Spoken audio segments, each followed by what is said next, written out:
Ako po si Iris Lopez, 41 years old. Nakatira po sa Lanzones Street, Las Piñas City. Dati ko pong trabaho ay isang installer technician kay MBX SEO. Bali, subcontractor po kasi kami ni Globe. At ang aming pong ginagawa bilang isang installer technician ni Globe ay nagkakabit po ng mga internet sa mga bahay, sa mga establishmento. Nangyari po yung aksidente ay September 7, 2022, 11:45 ng umaga po. Bali, sa hindi po inaasahang pangyayari po, yung kable po na hawak ko ay dumiretso sa open wire ng Meralco. Diretso po kasi yung intact sa akin ng kuryente dahil high voltage po siya. Kaya po, nawalan po ako ng malay.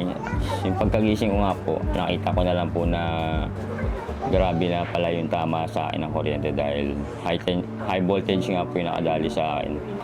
Yung time na yun, diretso na po akong tinakbo sa Avenue Medical para po tapatan ng unang lunas po. Yung nakita ko po yung kalagayan ng kamay ko. Naisip ko na wala na talaga siya. Medyo takot pero salamat po sa Diyos dahil kita ko pa po yung yung sarili ko na buhay pa po. Ayun na lang po yung pinagpapasalamat ko at naging mas matibay ako dahil parang nandiyan pa rin siya para bigyan ako ng panibagong buhay. Yung naging okay naman po lahat sa akin dahil hindi naman po ako pinabayaan ng aking kumpanya. Sa ECC naman po, yung kasama po dati ng asawa ko, siya po yung nagsabi sa amin na puntahan namin tong ahensya na to dahil malaki po may tutulong. Kami ng misis ko, personally po kami nag-file kay SSS ng disability at natanggap naman po namin yun kasabay ng aking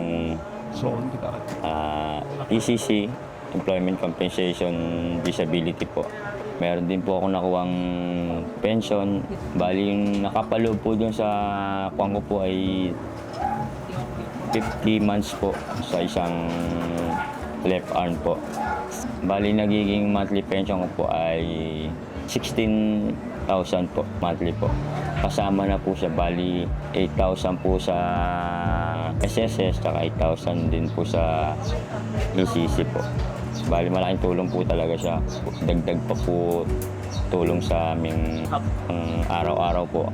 Yung munting negosyo na pinagkaloob din po ni ECC, yung starter kit niya po na pinagkaloob po sa aming tindahan po. Nagkaroon din po kami ng session sa therapy para po ma-avail ko po yung aking prosthetic hands. Pinagkaloob din po ng ECC na malaking tulong din po sa akin para din po sa kabuuan ko po. Bali, nung natanggap ko na po siya, bali nagkaroon din po ng extra confidence po sa sarili ko dahil kahit paano po talagang nakakabuo po uli siya ng pagiging physical mo. Kahit maraming nagtataka na sinasabay ako, pag-aalis ako, buo na uli yung kamay ko. Kaya natatawa ako.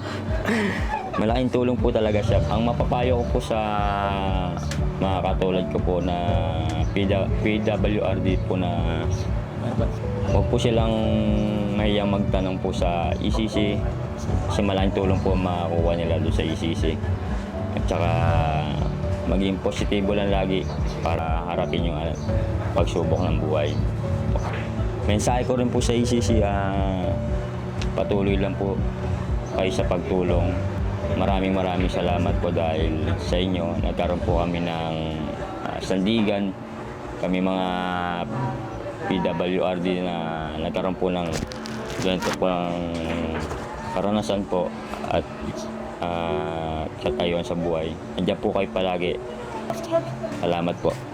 Ako si Iris Lopez, na-aksidente sa trabaho. Nakabangon dahil sa ECC.